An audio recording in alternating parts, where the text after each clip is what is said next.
दोस्तों, बहुत लंबी चौड़ी बात नहीं है, लेकिन दो चार मुद्दे जिनको इन्होंने भी उठाया, मैं सिर्फ एक अलग परिप्रेक्ष्य बताना चाहता हूँ।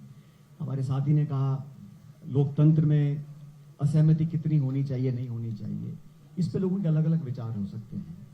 और कई बार हमें कहा जाता था कि हिंदुस्तान की संसद के अंदर, हिंदुस्तान की राजनीति में इतनी सारी पार्टियां हैं और हमारी आम सहमति नहीं बनती।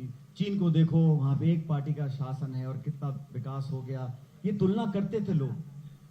और ये मैं इसलिए कह रहा हूं कि जब हमारे देश का निर्माण हुआ था तो हमारे यहाँ जो विभिन्नताएं हैं वो किसी और मुल्क में नहीं है, और हम सबको साथ रखने के लिए हर आवाज को सुनना बहुत जरूरी था।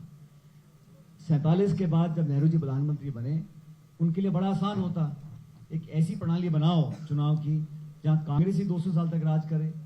लेकिन हमने सबको मतदान का अधिकार दिया, सबको संविधान के माध्यम से जो एक हौसला अफजाई हुई, उसी का परिणाम है कि आज देश इतना आगे पहुंच चुका है।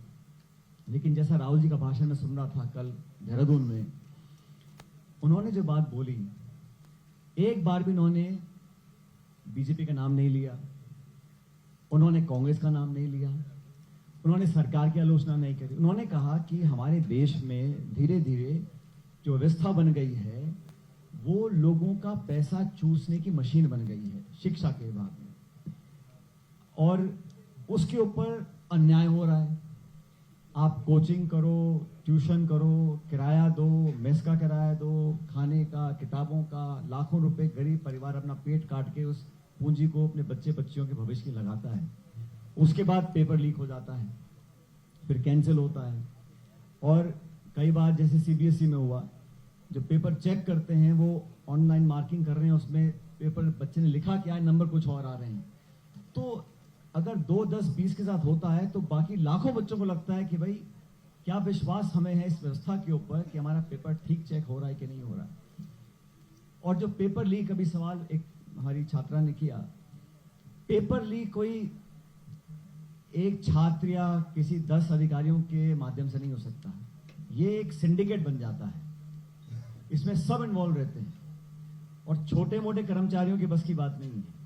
ये तो बड़े स्तर पर, मैं नहीं कह रहा हूं उनकी मिलीभगत है, लेकिन जानकारी के अभाव में इतने बड़े स्तर पर कोई पेपर लीक नहीं कर सकता। और जो ऊपर बैठा संरक्षक है वो ही अगर इस काम को होने दे, उनकी नाक के नीचे हो रहा है और उनको जानकारी नहीं है, तो और भी बड़ा पाप है। आपके पास जिम्मेदारी इस बात की है कि निष्पक्ष पारदर्शी आप परीक्षा कराएं, और बच्चों को वैसी नौकरियां बहुत कम है। आज मैं देखता हूं MA, MA छात्र छात्राएं पास होकर क्लास 3rd क्लास की, 4th क्लास की नौकरी के अप्लाई करते हैं। क्यों? क्योंकि देश में ऐतिहासिक बेरोजगारी है। मैं चर्चा नहीं करना चाहता हूं महंगाई कितनी है, किसानों का क्या हाल है, मध्यम वर्ग का क्या हाल है, पेट्रोल डीजल के क्या दाम है, वो आप सब जानते हैं। लेकिन मुद्दा यह है कि जवाबदेही किसकी है।